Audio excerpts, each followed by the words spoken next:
Welcome to Cowboys and Gangsters podcast. This is a Lone Ranger Wilderness Cry edition.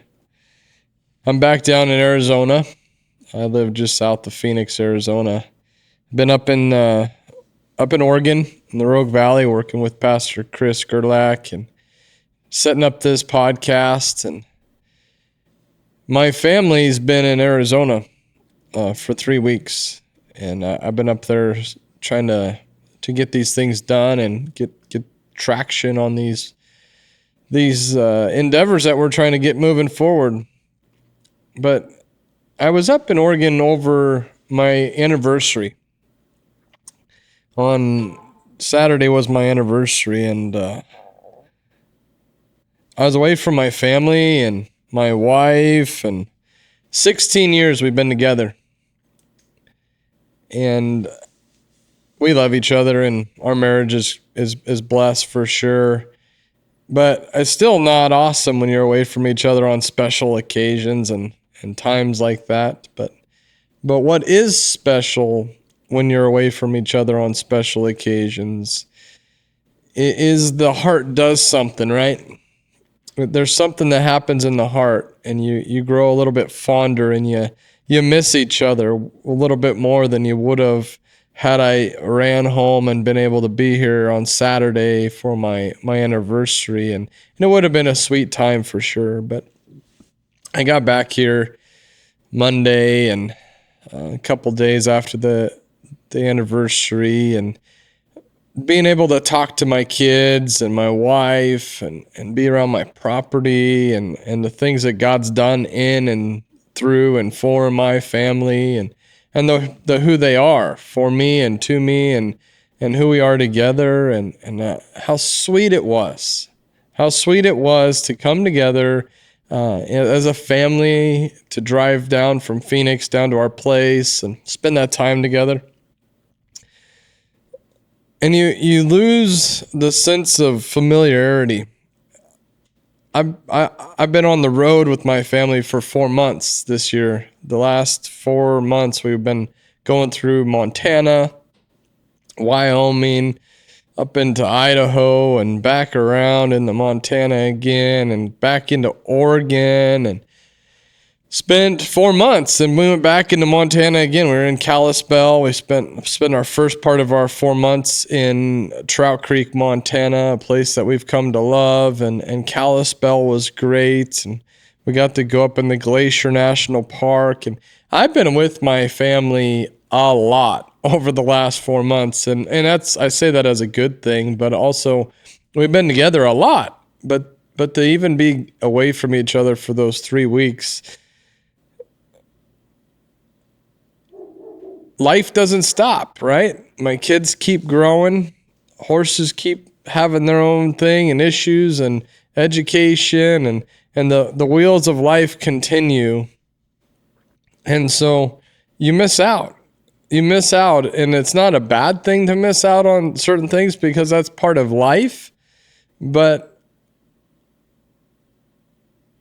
for me, the point I'm trying to come across this evening is,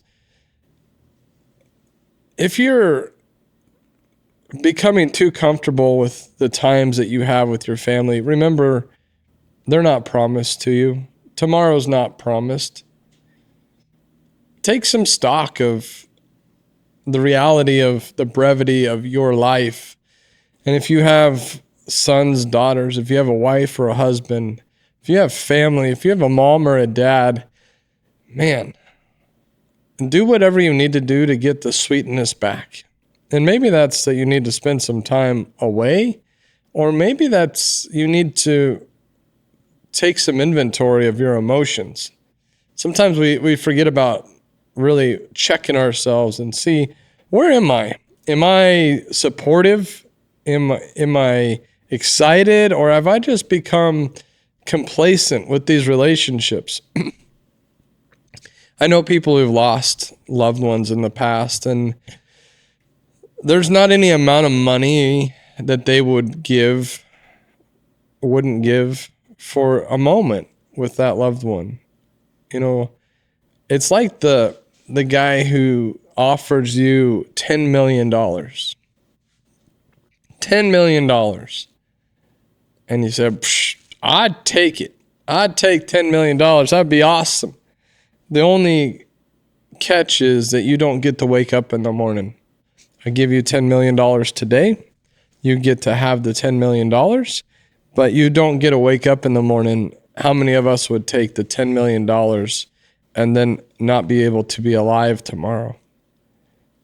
If you say, of course, that's not worth it, then I want to encourage you, your tomorrow, literally your tomorrow, like in a few hours, and your tomorrow is worth more to you than $10 million. Act like it.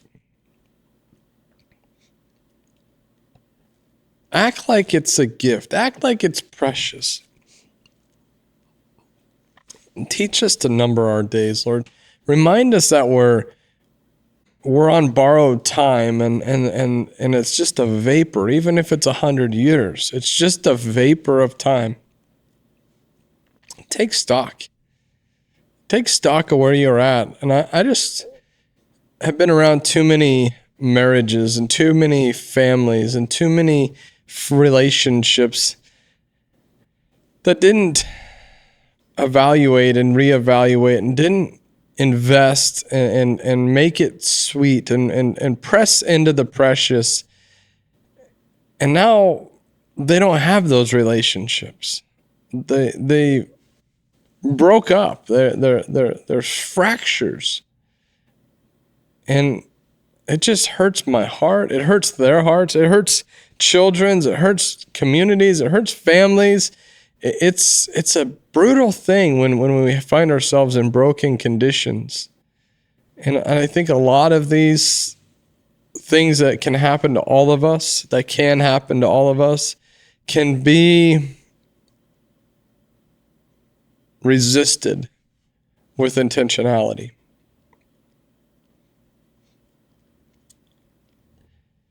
It's amazing what perspective change does.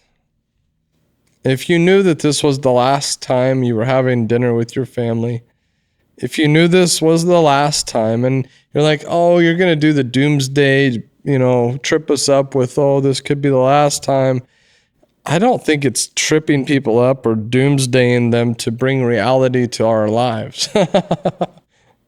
I don't think it's doomsday or trying to power trip people from the fear factor into the reality of this is a blessing. This is a day to make precious.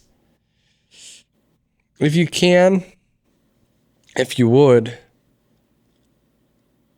take some time and think about how precious these people are, how dear they are to your hearts, and be changed. If you've been short with your children or snippy with your wife, or finances is tight and you've lost the joy of communication, you've just become tired and wore out by the strains and the stresses, before things get way out of kilter, today might be that day for you to say, man, I need to write a letter. I need to plan a special trip. There's times when we think, I can't afford certain things. I can't afford to do certain things with my wives or with our wives or our wife or our children. But there's times that we say, I can't afford it, but I might take another perspective. You can't afford not to. You can't afford not to invest in those most critical relationships, in those most valued relationships in your life. You can't afford not to. There's this crazy thing that happens when you get into the rhythm of someday, tomorrow. Those are slippery slopes because someday might never be the day, and a lot of times tomorrow never comes, right? We live with the fear of the cost of a thing, and yet at times there's a cost called regret that it never gets paid, right? When you have regrets, that's a price that you have to pay in your heart, in your relationships, in your mind for the rest of your life. There's regret. You might move forward, but you'll have regrets. So live like you don't want to have regrets, guys. Live like you don't want to have regrets, kids. Live like you don't want to have regrets, parents. Live on purpose today. Brevity. Life is but a vapor. My children, almost 15 years old. My marriage, 16. Like, this life is clipping right along here, and it's good. And it's good. And part of the value of something is the limitedness of it. If gold was everywhere and easy to pick up off the ground, well, we see it under King Solomon's reign that silver, something that's precious, was worth almost nothing under Solomon's reign because gold was so prevalent. But something becomes valuable when it's rare. When we realize that there's a limited quantity of it. And so the actual reality of our lives being short, our time with our kids being valuable because there's not enough of it. I hope it drives you and drives me into a perpetual enjoy the moments, make the moments. So, something that was on my heart. I got the opportunity to get on here and share with you guys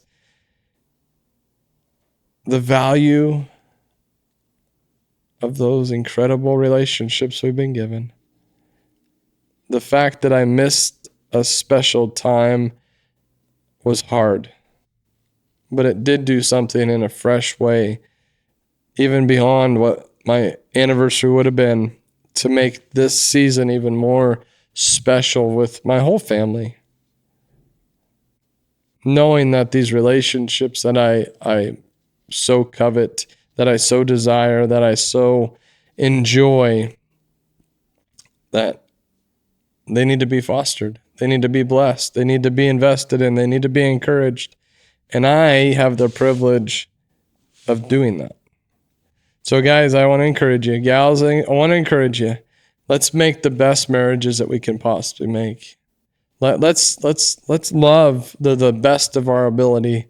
Let's not say, oh yeah, I'll write that note, that letter. I'll go out on that date with my spouse, or we'll take that vacation, or with my kids to spend those special times.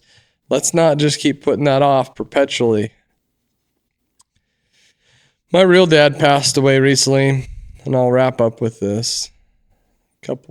Couple years ago, and there's regrets. My biological father and I never went fishing together, never went hunting together, never went on the lake together. And there was always that, yeah, soon we're going to do it.